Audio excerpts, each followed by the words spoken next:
Janine Nixon here with Vanessa, and we're going to talk about removing carbon dioxide from the atmosphere. In the next few slides, we're going to discuss why we need it, how it is done, and is it feasible.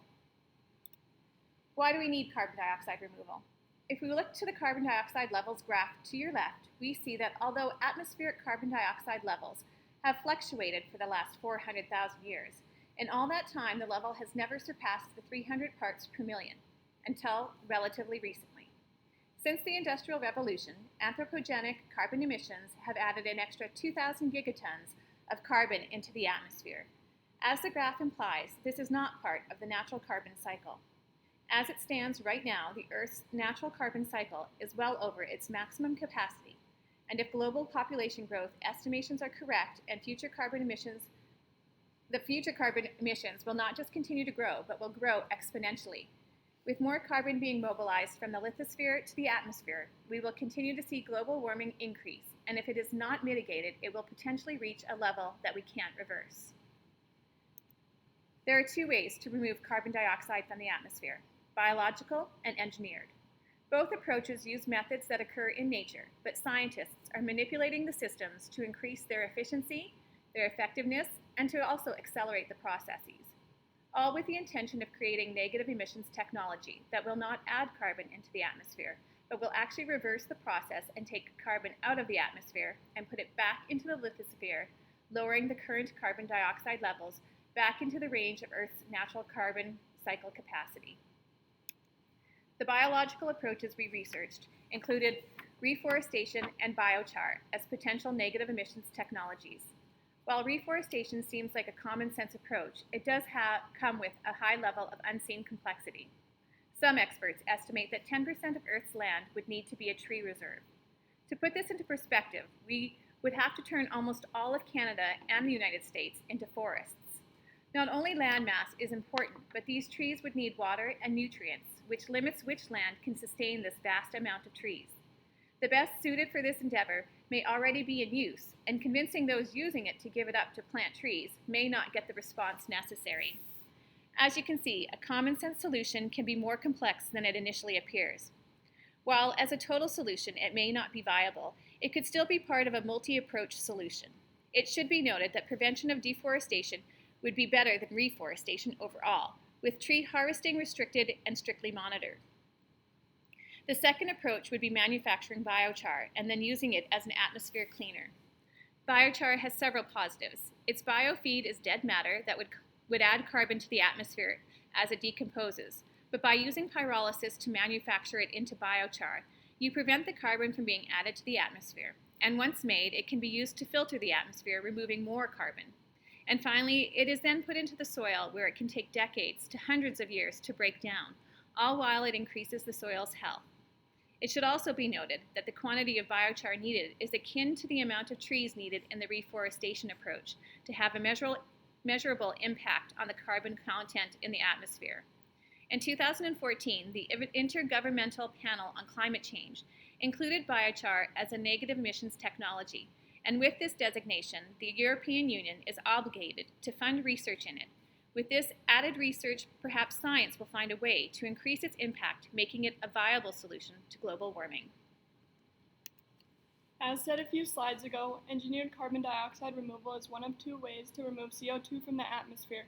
Direct air capture is a way to remove CO2 by using several solid and liquid sorbents. With each of these sorbents, we combine the advantages of each, creating highly permeable, micro-encapsulated carbon sorbents. During absorption, CO2 diffuses through the thin capsule shells, then it dissolves and reacts in the liquid sorbent to form the desired products. In simpler terms, direct air capture is the process of chemically scrubbing carbon dioxide directly from the air, then storing it underground or in long-lived products.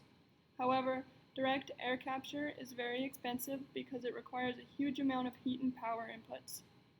Enhanced weathering is another aspect to take into consideration when it comes to carbon dioxide removal. Enhanced weathering uses rocks, and as they slowly weather over time, the minerals from these rocks bind to CO2 in the air, lessening the total amount outputted into the atmosphere. This process turns carbon gas into solid form. However, it is a very slow natural process. Some scientists are trying to figure out how to speed up this process. Artificial ocean alkalization is also another naturally occurring type of engineered carbon dioxide removal. Olivine dissolution occurs naturally on timescales for thousands to millions of years during weathering. Olivine is a group of rock-forming minerals usually found on igneous rocks. Olivine is added to seawater and reacts with the CO2 dissolved in the water and transforms it into bicarbonate and silicic acid. This removes the overall sea surface CO2 pressure and reduces the amount of CO2 evaporated into the atmosphere. As I said before, weathering is a very slow process, so the carbon dioxide removal will take many years to create an impact. On this slide, we have a short video that discusses engineered carbon dioxide removal.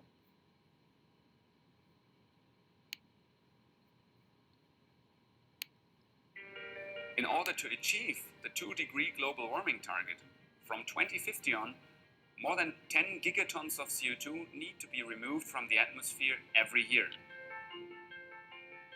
Climeworks is the worldwide first company that is commercially capturing CO2 from ambient air.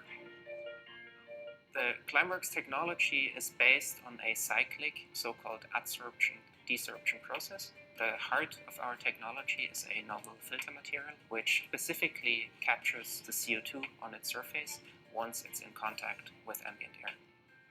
With our technology, we're able to produce high-purity CO2 from atmospheric concentration in only one step. CO2 can be sold on the merchant market for the food and beverage industry. CO2 can be used for the production of synthetic renewable fuels and materials. And CO2 can be extracted from the atmosphere and stored underground to create negative emissions and reduce the CO2 content of the atmosphere.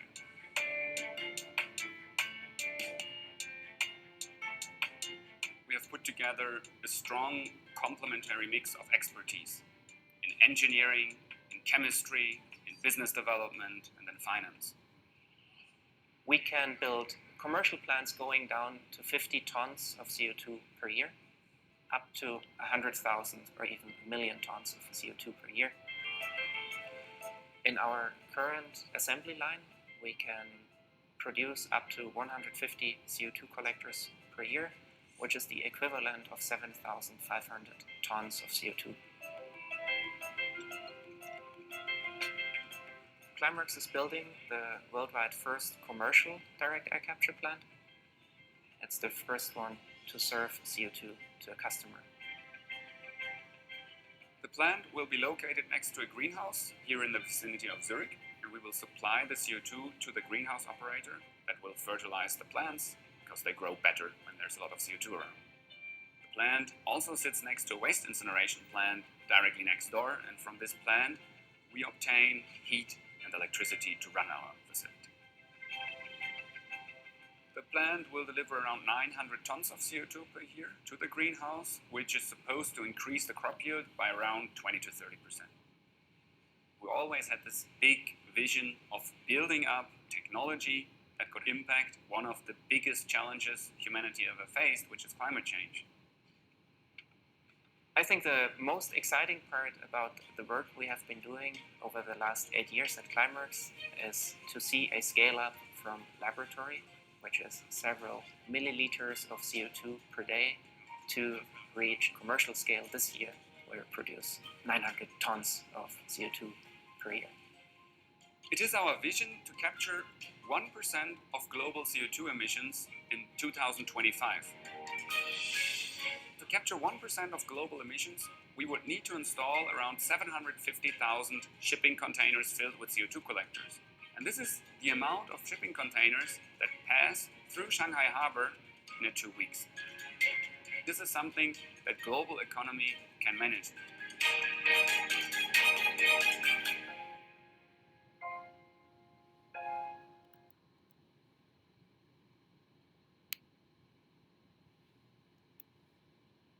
The disadvantage of carbon dioxide removal is the expense of it. Some engineered ways to remove carbon dioxide are extremely expensive. Along with that, there needs to be testing to ensure the efficiency and effectiveness of future projects. This is another added labor cost and overall cost. In my own opinion, I think the future of carbon dioxide removal will not be very effective because of the evolution of technology and automobiles.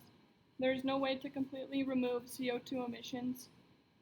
Climate change is happening, and with the amount of pollution that is occurring all the time, especially from huge factories, it is going to be difficult for companies to try and dramatically lessen the amount put into the atmosphere. Overall, the future of carbon dioxide removal depends on decreasing the amount of pollution given off into the atmosphere rather than trying to remove the CO2 from the air.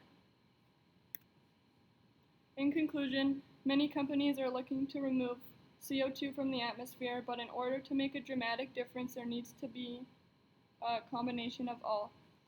Also, the overall cost of creating a way to remove CO2 is extremely expensive and can cause some companies to struggle. Overall, carbon dioxide removal would be an amazing tactic to try and lessen climate change and save the environment. We will just have to wait to see what the future brings, whether it's good or bad. Thank you for listening to our presentation. Here are our reference slides.